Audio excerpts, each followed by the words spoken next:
చెప్తున్నారంటే ధనవంతుడైన పిసినారి కంటే దానవనం గల పేదవాడు మేలు. ఎలాగంటే అపారమైన నీరు ఉండే సముద్రం కంటే మంచి నీరు అందించిన నీటి గుంట మంచిది కదా. బోలు కావ్యములను పరికింపగావచ్చు, బోలు శబ్దచేమో పలుకవచ్చు. సహనం ఒక్కటబ్బా చాలా కష్టంబురా విశ్వదాభిరామ వినరవేమ. వేమన కవి మనకేం చెప్తున్నారంటే అనేక రకాల గ్రంథాలను చదివి ఉండవచ్చు, రెండు మాటలు మాట్లాడడం వచ్చి ఉండవచ్చు, కానీ ఓర్పు కలిగి ఉండడం అనేది చాలా కష్టమైన పని. అందువల్ల ప్రతి ఒక్కరూ ఓర్పును అలవర్చుకోవాలి. కమలములు నీట వాసిన కమలాక్తుడిని రశ్మి సోకి కమలిన భంగి తమ తమ నెలగులు తప్పిన తమ మిత్రువులే శత్రువులవుత తద్యము సుమతి.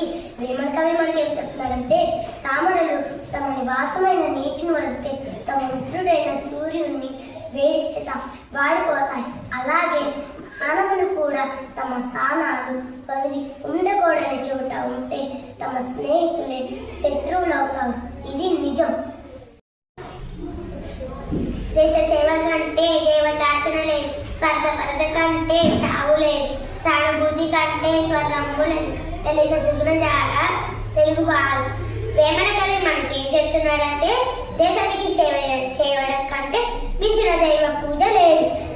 అలాగే అన్ని తనకే కావాలనుకోవడానికి మించిన చావు లేదు. ఇతర పట్ల జాలి కలిగి ఉండడం కంటే మించిన స్వర్గం లేదు. లాగల వాని కంటేను బాలింపగా నీరు పడే బలవంతుండవు గ్రామం బంత గజమును మావిడివాడు ఎక్కినట్లు. మహిళా సుమతి. వేమన కవి మనకి ఏం చెబుతున్నాడంటే శరీర బలం ఉన్నవాడి కంటే తెలివితేటలు ఉన్నవాడే బలవంతుడు.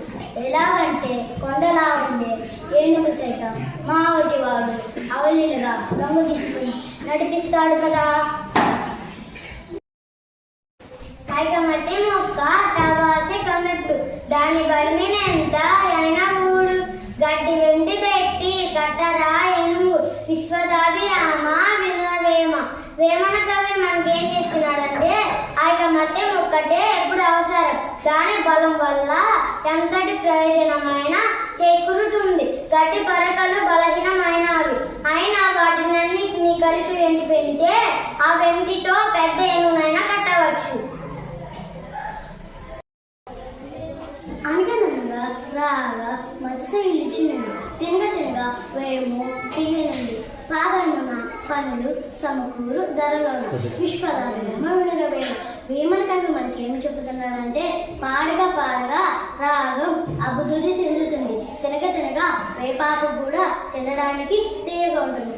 అలాగే బాగా సాధన చేస్తే ఎంతటి